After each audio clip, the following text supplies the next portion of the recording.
રાજ્યમાં કેન્સરના દર્દીઓમાં વધારો થઈ રહ્યો છે, ત્યારે કેન્સરની સારવાર માટે અલગ અલગ જગ્યાઓ પર દર્દીઓને ભટકવું પડે છે, જેને લઈને પંચમહાલ, દાહોદ અને મહીસાગર જિલ્લાના દર્દીઓને હાલાકી ન પડે તેના માટે ગોધરા તાલુકાના ઓરવાડા ગામમાં આધુનિક સાધનોથી સજ્જ અને સૌપ્રથમ તમામ સુવિધાઓ સાથે આરોગ્યમ કેન્સર હોસ્પિટલ તૈયાર કરવામાં આવી છે અને તેની શરૂઆત આગામી 6 ઓક્ટોબરના રોજ ગુજરાત રાજ્યના મુખ્યમંત્રી ભૂપેન્દ્ર પટેલના વરદ હસ્તે કરવામાં આવશે। તેમજ આ હોસ્પિટલમાં કેન્સરના દર્દીઓ આયુષ્યમાન કાર્ડ ધારક માટે દરેક જાતના રિપોર્ટ અને સારવાર ફ્રીમાં કરવામાં આવશે, જ્યારે જે દર્દીઓ જોડે આયુષ્યમાન કાર્ડ ન હોય તેવા દર્દીઓને રાહત દરે સારવાર આપવામાં આવશે, તેમ ડોક્ટર રક્ષિત શાહ, કેન્સર સર્જન અને આરોગ્યમ કેન્સર હોસ્પિટલના ચેરમેને જણાવ્યું હતું।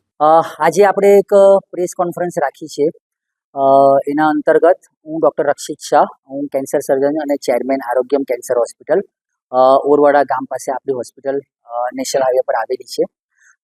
આપણે દાહોદ, પંચમહાલ અને મહીસાગર ત્રણેય જિલ્લાની સૌ પ્રથમ અને સૌથી મોટી કેન્સર હોસ્પિટલ લઈને આવી રહ્યા છે, સાથે સુપર સ્પેશિયાલિટી હોસ્પિટલ પણ છે।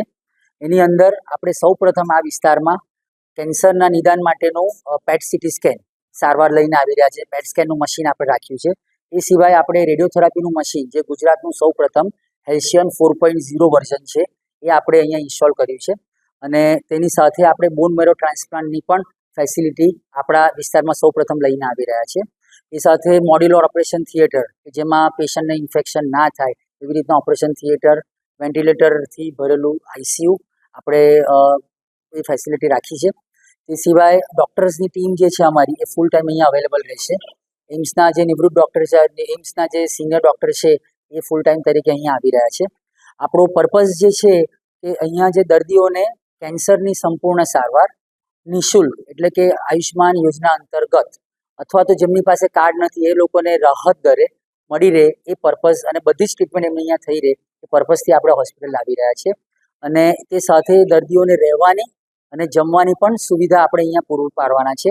એ સિવાય જેનેટિક કાઉન્સેલિંગ, રિહેબિલિટેશન અને આગળ દર્દીઓને ભવિષ્યમાં કેન્સર ના થાય ફરીથી અને પ્રિવેન્ટ કરી શકાય એના પ્રોગ્રામ અને કેમ્પ, એ બધી સુવિધાઓ સાથે આપણે આગળ આવી રહ્યા છે। તો આપ સૌને વિનંતી છે કે 6 તારીખે ઇનોગ્રેશનમાં શ્રી ભૂપેન્દ્રભાઈ પટેલ સાહેબ આવવાના છે, સાથે માનનીય મંત્રી, આરોગ્ય મંત્રી ઋષિકેશભાઈ સાહેબ પણ આવવાના છે। તો આપ સૌને ઓપન ઇન્વિટેશન છે કે એ દિવસે આપ સૌ પધારો, હોસ્પિટલની ફેસિલિટીને પણ જુઓ અને આગળ હોસ્પિટલમાં વધુમાં વધુને દર્દીઓને જેમને પણ ભગવાન ના કરે તકલીફ પડે એ લોકો સુધી આ માહિતી પહોંચે અને એ લોકો આપણી અહીંયા ફેસિલિટીની સેવાઓનો લાભ લઈ શકે।